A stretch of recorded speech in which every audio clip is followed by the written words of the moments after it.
Di dunia ini, tidak ada musik yang seperti ini. Musik yang tidak sekedar didengar, tetapi dirasakan oleh tubuh, jiwa, dan ruang tempat ia dimainkan. Sebuah orkestra kuno yang sudah ada bahkan sebelum bangsa-bangsa menulis sejarahnya. Dan anehnya, musik ini hanya tumbuh di dua tempat, Jawa dan Bali. Tidak muncul di India, bukan warisan Tiongkok, bukan pula dari Arab. Mengapa? Apa yang membuat gamelan begitu unik, begitu sakral, hingga tidak ada satupun peradaban lain yang berhasil menirunya? Malam ini, kita menyusuri sejarah panjang suara yang lahir dari tanah Nusantara.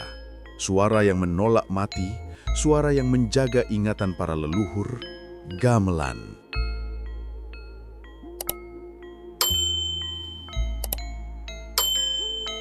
Segmen 1. Suara dari zaman sebelum tulisan.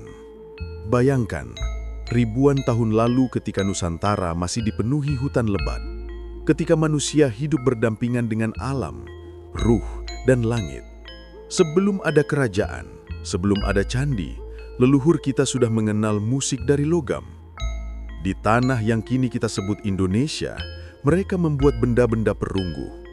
Nekara, gong kuno berukir, moko, gendang logam dari Alor, bonang-bonangan prasejarah. Waktu itu, dunia lain baru mengenal lonceng kecil. Tetapi di Nusantara, manusia sudah membuat logam besar yang bisa berbunyi jauh ke seluruh lembah. Inilah asal-usul paling awal gamelan, teknologi logam yang tidak dimiliki banyak wilayah lain. Dan dari sinilah, perjalanan panjang itu dimulai. Segmen 2. Ketika Jawa mengenal peradaban. Masuk abad ke-8 hingga ke-9, Pulau Jawa berubah menjadi pusat kebudayaan raksasa. Di masa kerajaan Mataram kuno dan Medang, musik mulai masuk ke upacara candi, ritual kerajaan, pertunjukan seni, tarian sakral. Instrumen semakin rumit, nada semakin terstruktur. Suara menjadi bahasa spiritual. Para empu logam mulai mengolah perunggu dengan teknik yang tidak dimiliki bangsa lain. Dari sinilah cikal bakal gong, kenong, kempul, saron, dan kendang bermula. Gamelan mulai terbentuk, pelan, mendalam, dan penuh filosofi. Era Majapahit, gamelan menjadi suara resmi peradaban. Masuk abad ke-14 hingga ke-15, Kerajaan Majapahit berdiri sebagai salah satu kekuatan terbesar Asia. Dan di dalam tembok keratunnya, gamelan berkembang menjadi bentuk yang nyaris sama seperti hari ini. Sudah ada gong ageng, bonang, demung, saron, gender, kendang. Disinilah lahir dua sistem nada unik, slendro dan pelok. Sistem nada yang tidak ada di budaya India, Arab, Tiongkok, Persia, ataupun Eropa. Gamelan menjadi bahasa musik yang mengiringi upacara kerajaan, tari sakral, wayang kulit, ritual kosmologi Jawa. Ia bukan sekedar musik. Ia adalah cara orang Jawa memahami alam semesta. Runtuhnya Majapahit dan perjalanan ke Bali. Ketika Majapahit mulai runtuh pada akhir abad ke-15, gelombang pelarian besar terjadi. Para bangsawan, empu seni, pendeta, dan penabuh gamelan membawa seluruh budaya Jawa termasuk musik ke satu tempat, Bali. Di sana mereka membangun kembali tradisi Majapahit. Mereka membawa bahasa Jawa kuno, naskah-naskah, arsitektur, tari, dan tentu saja gamelan. Di Bali, gamelan tumbuh berbeda, lebih cepat, lebih energik, lebih meledak, sesuai karakter masyarakatnya yang kuat dan penuh semangat. Gamelan Bali dan Jawa berbeda, tetapi keduanya lahir dari rahim sejarah yang sama. Mengapa gamelan tidak ada di negara lain? Ini pertanyaannya. Jika dunia mengenal ribuan budaya, mengapa gamelan hanya muncul di Jawa dan Bali? Ada 5 alasan besar yang tidak dimiliki wilayah lain. Pertama, teknologi perunggu Nusantara terlalu maju.